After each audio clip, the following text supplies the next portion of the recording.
Call হয়েছিল।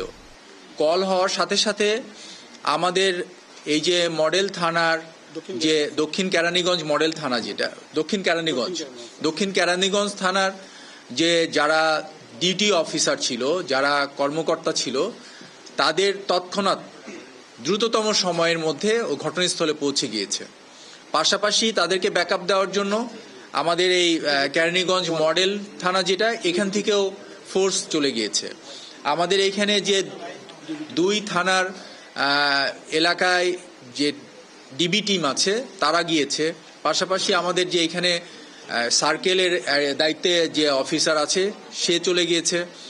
তারপরে আমি খবর পেয়ে সার্কেল অ্যাডিশনাল এসপি ওখানে গিয়ে অন স্পট ও ব্রিফ করছে আমাকে সবকিছু। দেখলাম যে ঘটনাটা একটু সামনের দিকে আরো জটিল রূপ নিতে পারে, এই জন্য আমি আমার আলফা 2 আমরাও এখানে চলে এসেছি।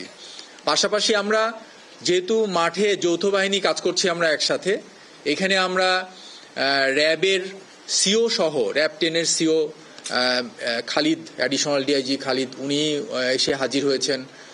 তারপরে আপনার সেনাবাহিনীর সিও 19 বীরের সেও এসে হাজির হয়েছে। পাশাপাশি ডিএমপি সোয়াট টিম যেটা আছে আমাদের, তারাও মুভ করেছে। আমাদের প্ল্যানে পুরোটাই যেন সেফটি সিকিউরিটি নিয়ে জনসাধারণের সেবার জন্য, জনসাধারণের নিরাপত্তার জন্য আমরা সকলেই প্রস্তুত, এবং আজকে এটার একটা ভালো আপনারা দেখতে পেয়েছেন, মাঠে প্র্যাকটিক্যাল দেখতে পেয়েছেন। সেটা কেন? কারণ হলো, আপনি জানেন যে ভিতরে আমরা খবর পেলাম যে ডাকাত এখানে অ্যাটাক করেছে, ডাকাত এসেছে এই কি বলে রূপালী ব্যাংক এই শাখায়। এটা হলো আপনারা জানেন দক্ষিণ কেরানীগঞ্জের এই জায়গাটার নাম একটু জটিল, চুনকুটিয়া যে জায়গাটা, চুনকুটিয়া, ওইখানে এসে ওরা ঢুকেছে এবং জিম্মি করেছে ওইখানে যে স্টাফদেরকে, 10 জন স্টাফ ওই ব্যাংকের, এবং 6 জন ছিল ক্লায়েন্ট, এদের মধ্যে একজন একটা বাচ্চা ছিল। তো এই ক্লায়েন্টদেরকে জিম্মি করে আর ডাকাত দল, আসলে আমি আমার জায়গা থেকে আমি তাদেরকে ইন্টারোগেশন করে এবং তাদের সাথে কথা বলে যতটুকু বুঝছি, তারা আসলে মাইনর এজের ছেলেরা। একজনের বয়স 22 বছর, ও একটু ম্যাচিউর, আর বাকি 2 জনের 16 বছর।